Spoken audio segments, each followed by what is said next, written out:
Hey Grace Church, my name is Josh. Welcome to the weekly for the week of August 28th. Today we're talking about Jesus and His church and His mission.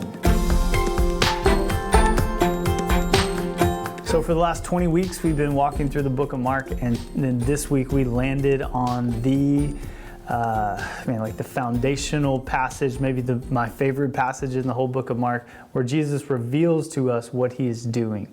And so in Mark chapter 8, he's having a conversation with his disciples, and he asks them, "Who do people say that I am?" And Peter responds, "We believe you're the Christ. I believe you're the Christ." And then in Matthew's account of that interaction, Jesus responds to Peter by saying, "Peter, you are right. You're blessed for knowing that. And upon this rock, I will build my church," ecclesia. And this word is introduced into the world, the ecclesia, the church. So Jesus gives us some insight onto what He's doing, and then from that He transitions to this term: if anyone wants to follow after me, he must deny himself, take up his cross, follow after me. He who wants to save his life needs to lose it. What good is it if you gain your whole life but forfeit your soul in the end? So he lays out this progression that we have to get. There's a foundation that He is building with the profession of His lordship, that when we profess He's Lord, that's a foundation. Now from that foundation, a house is being built, a church is being built. The profession of who Jesus is leads to the building of the church. The church is birthed from that profession.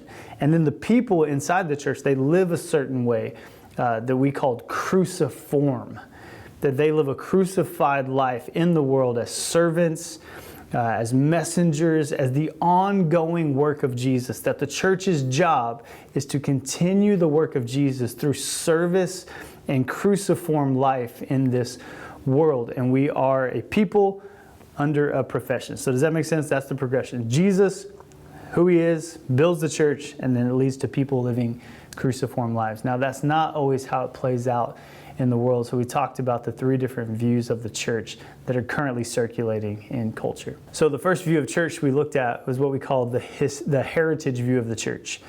And instead of us understanding this progression, oftentimes what's happened in the world, and by the way, none of this is bad, it's just the story we find ourselves in, is the church is like the place where things happen. Like if I want to hear the Bible preached, I go there, baptism, go there, Lord's Supper, go there. Like there's a building in our town where religious things happen, and that's where I go, and that's what people see the church as a building in town that offers religious things. So that's the heritage view. The second is the contemporary view, which is pretty much the heritage view, just like cooler, with better marketing and a little bit more of appeal to the world, that says, hey, we still offer things in our building, but we offer them in a way that's relevant to you, that can help you. And again, none of those are bad, but they're not necessarily inherent to what Jesus was designing from His profession that builds a church that lives cruciform in the world. So we talked about the third way, which is a missionary people view of the church. So whether it's heritage or contemporary, again, not bad. If the people inside of that church aren't living as cruciform missionaries in the world, then they're not really operating in the way Jesus has designed us to operate. So what does a missionary people church look like? Well, the missionary people view of the church understands something at an identity level, and they understand that we were saved by God, saved by Christ, to then be sent by God to participate in His redemptive work in the world. So the nature of the church that Jesus is building is rooted in the nature of God, which is missionary, that God is a missionary God. We see this in John chapter 20, verse 21, where Jesus says, "As the Father sent me, so I send you." So the church cannot just be a building in town that performs religious activities. It's also a people in town living out the redemptive work of God in their lives, living as cruciform servants in their lives, going into the world, continuing the missionary nature of Jesus in their very lives. So this is the journey we want to go on as a church, is how do we become missionary people? And even more than that, how do we have a missionary spirituality about ourselves? So here's what I mean, that when we read the Bible, we read it like a missionary. We are cognizant of those around us that don't know Jesus. When we pray, we're praying like a missionary. When we walk our dog, we're walking our dog like a missionary. Like we just think of our whole lives as we are sent ones. We've been sent to our neighborhood, sent to our jobs, sent to everywhere we go, because we're the ongoing work of Jesus.